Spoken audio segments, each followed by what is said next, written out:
So today I have brought 8 salient and significant idioms, and trust me, these 8 idioms will bring radical change in your speaking. So now let's learn these 8 idioms. So first one is part and parcel. Part and parcel means जीवन का अभिन्न अंग. You can also understand महत्वपूर्ण अंग या फिर महत्वपूर्ण हिस्सा. Look at an example. Mobile is now part and parcel of our lives. मतलब क्या होता है कि जो मोबाइल है वो हमारे जीवन का एक अभिन्न अंग है या अभिन्न हिस्सा है. इसके बिना काम नहीं चल सकता. Now next one is nuts and bolts. Nuts and bolts means very important. Something which is very important on that particular time we can speak nuts and bolts. और nuts and bolts word you cannot use everywhere. There should be a specific place. Specific place मतलब कि कोई चीज़ अगर हम सीख रहे हैं, किसी चीज़ को हम हासिल करने के लिए गए हैं, तो जो भी ज़रूरी चीज़ें हैं उस चीज़ को हासिल करने के लिए वो जो चीज़ें होंगी वो नट्स एंड बोल्ट्स कहलाएंगी. जैसे कि हम यहाँ पर क्या सीख रहे हैं, इंग्लिश ग्रामर. तो इसको सीखने के लिए क्या क्या चीज़ ज़रूरी है, बहुत ज़रूरी है idioms, phrases, vocabulary, proverbs and structures.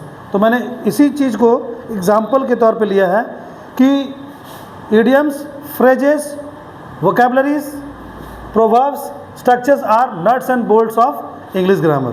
इसका मतलब क्या हुआ कि इंग्लिश ग्रामर के लिए ये जो चीज़ें मैंने बोली अभी, वोकैबुलरी, प्रोवर्ब्स, फ्रेजेस, स्ट्रक्चर्स, ये सारे के सारे क्या हैं, बहुत ही इंपॉर्टेंट है, वेरी इंपॉर्टेंट है. That's why these all are called nuts and bolts of grammar.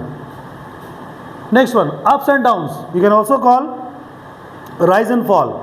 इसके 2-3 हिंदी हैं, उतार और चढ़ाव, उठना या गिरना, या सुख और दुख. एग्जाम्पल से समझते हैं. Rise and fall are the part and parcel of everyone's life. यानी कि उठना और गिरना, राइज एंड फॉल यानी कि सुख और दुख, जो दोनों हैं जीवन के अभिन्न अंग हैं. अगर आप आज सुख है तो कल दुख भी आएगा, अगर आज दुख है तो कल सुख भी आएगा. So both are part and parcel of everyone's life. Next है tried and tested. Tried and tested का मतलब क्या होता है, जांचा परखा. जांचा परखा मतलब जिसने एक्सपीरियंस किया हुआ है वो चीज़ को, राइट. तो एग्जाम्पल से समझते हैं कि क्या लिखा है मैंने. This is tried and tested method, formula या फिर प्रोसीजर. और ये दिस वर्ड में इस्तेमाल कर रहा हूँ उस चीज़ के लिए कर रहा हूँ जिस मेथड को मैंने यूज किया है चीज़ को मनूवर करने के लिए. फॉर एग्जाम्पल, अगर मान लो मैं इंग्लिश बोलवा रहा हूँ किसी को, now I am making you speak English, तो मैं काफ़ी तरह के ट्रिक्स बताता हूँ कि you have to speak this way English, you have to do this, you don't have to do this. ये जितनी भी चीज़ें मैं बता रहा हूँ किसी को, ये सब ट्राइड एंड टेस्टेड मेरे मेथड है, ट्राइड एंड टेस्टेड फार्मूलाज है. क्यों? क्योंकि इस पर मैंने काम करवा कर पहले भी आउटग्रोथ ले चुका हूँ या आउटग्रोथ मैं वहाँ से हासिल कर चुका हूँ. तो that is why am telling this is tried and tested formula या तो फिर मेथड या फिर प्रोसीजर. आगे बढ़ते हैं. Next one is bottom line. Bottom line का मतलब होता है मेन थिंग, मुख्य बात या मुख्य चीज़, मुख्य बात या फिर मुख्य चीज़. एग्जाम्पल से समझते हैं. The bottom line is that या bottom line is passing time never comes twice.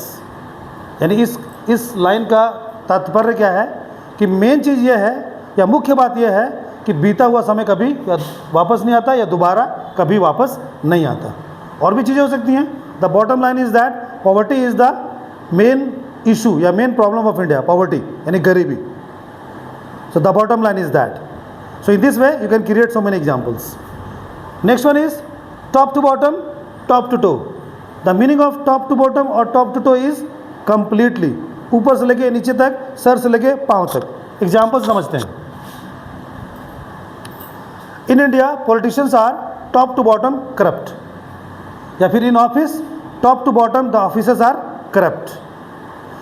You are wrong top to bottom या top to toe you are correct. तो अगर किसी को हम लोग ऊपर से नीचे तक भ्रष्ट बोल रहे हैं, ऊपर से नीचे तक हम उसको सही बोल रहे हैं या गलत बोल रहे हैं या उचित बोल रहे हैं, तो we can use this word top to bottom या फिर टॉप टू टो. और जो नॉर्मल वर्ड्स हैं ऑल टुगेदर या फिर कंप्लीटली, जैसे कि you are wrong all together और you are completely wrong. This way we can make examples. अब नंबर 7 देखते हैं. All wet. All wet means completely wrong यानी पूरी तरह से गलत. यानी वेट का मतलब, यानी ऑल वेट का मतलब ये होता है गलत, पूरी तरह से गलत. Look at an example, he is all wet in this moment, यानी वह इस वक्त या इस समय पूरी तरह से गलत है. या फिर शी इज़ रॉन्ग या she is all wet, they are all wet. तो all wet means completely wrong. और last but not the least, take a rain check. The meaning of take a rain check is मना कर देना, postpone कर देना, स्थगित कर देना. पहले प्लान बनाना, बाद में उसको पोस्टपोन कर देना. यह मैंने एक एग्जांपल लिया है, ध्यान से देखते हैं, ध्यान से देखें. Today I held a meeting but later on I took a rain check.